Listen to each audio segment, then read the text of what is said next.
Oh no. Sit tight. I know I'm going to get those comments. What are you doing? You're wasting a neck. You ever had a maple neck that can do this? It's very bendy. That's just an optical illusion. Okay, there is a purpose for this, and I'll explain everything. So let's start back at the beginning. Safety first. Put on your mask and your glasses. It's not cool getting sawdust in your eyes and breathing in fumes. I've had sinus infections from breathing in a lot of sawdust, so I know for a fact. So this is an old neck. It was my first telly build. It's got issues. It's got bad frets and it's warped, and I use it as basically an experimental tool. So I'm going to be cutting it open because people want to know what it looks like inside. You wanted to know? No, nobody wanted to know. I was like, I need to use this thing for something else. Explain it in a second. So I'm working on another project right now, and I'm finishing a body, like a guitar body. And I noticed that the big companies, I saw how Fender does it and stuff, and they have these rods that attach to the body. I'm like, I need to use one of those. So I've got these old necks, a couple of them, and they're like $30. They're not great. They're not good quality. I thought, you know what? I can use one of those as a support rod when I'm doing the finishing work. But wouldn't it be cool to see inside the neck as well? So I decided, I'm like, you know what? Let's make a couple videos out of this. Let's cut this one open. So it's maple, and once I get down to the actual truss rod, I go to the hacksaw so I can cut through the metal. And definitely do this in an open space where you got good circulation. I pull out a vacuum cleaner in a second here, an old dirt devil, because I want to collect all the fibers and the metal particles and stuff like that. You'll see in a second here once I reach it. And notice, you know what? This is probably not the best having this metal floating around, so it's also why I'm wearing a mask.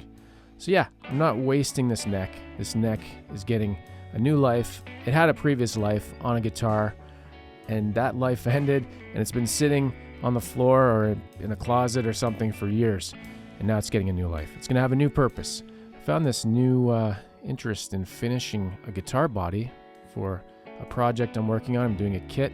You'll see it at the end here. So anyways, it's a lot of work to cut through this. Just want to show how much work it is. Do it. You can do it. Come on. It didn't take that much time, but there we go. Realized, yeah, let's get that vacuum going. And that vacuum sucks.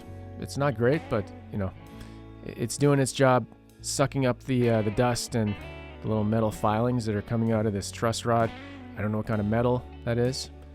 I'm hoping it's not heavy metal. Sorry, it's terrible, horrible, terrible jokes. This guy sucks. Can you tell I wrote this script? No, this is one take live. I'm watching the video right now as you're watching it. I'm just enjoying it. So here we go. We're almost through. There we go. Cut through like a knife. It's just like a katana. And we're just going to clean up the ends. Clean up the table. And you can see I got some stuff going on. All right, let's get a close-up. This was really cool to look inside. I'm actually planning on taking the maple fretboard. You can see it's a layer of maple on top. And that's the truss rod. So I'm going to pull it open later, maybe, that end piece. And then take a look at it closer and see what exactly is going on in there.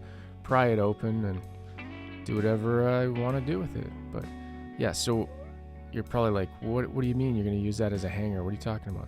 First, I'll clean up the end. I just want to sand it a little bit. Yeah, what I'm going to do, I got these hangers. They're called Husky hang-alls, and they're hanging from the garage ceiling. And I'm going to drill a big hole through it in a second, and then I'm going to hang it and work on the body. And this is all going to be in my next giant build video, the actual purpose of making this. There's probably a name for this. I know big companies, when they're doing the spraying, they have this attachment to basically the neck pocket. And yeah, I thought I could do my own. I've got this stuff already just laying around doing nothing. These necks aren't good for a guitar. They're not even good to sell somebody. I wouldn't be happy selling junk necks to people. Bought these years ago, probably in 2014, 2015, from a company called Rock Audio, and they've since gone under. But, okay, let's go here. Come on. What are you doing? Are you trying to show us how you can sand? It's not interesting. Come on, hurry up. All right, almost done here. We'll get to the point I was talking about so you can see what's going on, and you're going to get a sneak preview of the Jazz Master style build that I'm working on. And maybe you already know about it. If you follow me on Instagram, you already know what's going on. So there's a close-up of the sanded wood. Pretty cool. See, so I took this giant drill bit, just drilled right through. Not through the truss rod though, I want to get it on the angle. That would be a problem. You can't do that. So here we go. Drilled right through. Now I've got a hanger, and this is the purpose. You might be saying, why would you do that? What a waste of a neck. And you can say that. I don't care what you say. But look how it hangs in there. I improvised. It's helping me doing the finishing work. I had strings originally. Anyways, play guitar and have fun.